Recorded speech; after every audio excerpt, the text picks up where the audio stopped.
Hello বন্ধুরা, সবাই কেমন আছো? আশা করি সবাই খুব ভালো আছো, আর আমিও ভালো আছি। আর এই যে আজকে একটা নতুন রেসিপি নিয়ে চলে আসলাম, কাঁঠালের দানা মাখা। কাঁঠালের দানা মাখার জন্য আমি ভালো করে কাঁঠালের খোসাটা ছাড়িয়ে নিলাম, আর যে লাল অংশটা আছে ওটাও ভালো করে ছাড়িয়ে নিয়েছি, না হলে কালারটা অন্যরকম হয়ে যায়, যার কারণে। আর এই যে এখানে আমার কাঁঠালের দানা ছোলা হয়ে গেছে, ধুয়ে ভালো করে সেদ্ধ বসিয়ে দেব। আর তোমরা চাইলে কড়াইতেও সেদ্ধ বসাতে পারো।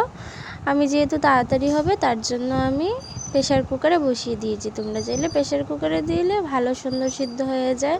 আর এখন আমার সেদ্ধ হয়ে গেছে, গ্লাসের সাহায্যে ভালো করে কাঁঠালের দানাটা পেস্ট করে নেব।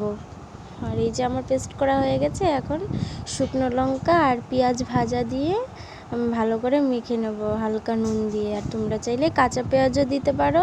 আমাদের বাড়িতে যেহেতু কাঁচা পেঁয়াজ খেতে চায় না, যে আলু মাখো আর যাই করো, ভালো করে পেঁয়াজ ভেজে তারপরেই খাবে শুকনো লঙ্কা টঙ্কা দিয়ে। আর এই যে আমার সুন্দর করে মাখা হয়ে গেছে। আর আমার তো খুবই ভালো লাগে কাঁঠালের দানা মাখা খেতে। তোমাদের কার কার ভালো লাগে অবশ্যই কমেন্ট করে জানাবে। আর এই যে এখন খাবো, দারুণ, সত্যি খুব ভালো হয়েছে, আমার তো ভীষণ লাগে। আর তোমাদের যদি ভিডিওটা ভালো লাগে অবশ্যই লাইক, কমেন্ট এবং সাবস্ক্রাইব করে দিও। টাটা, বাই, সবাই ভালো থেকো এবং সুস্থ থেকো। আর এরকম নতুন ভিডিও পাওয়ার জন্য আমাকে ফলো করো।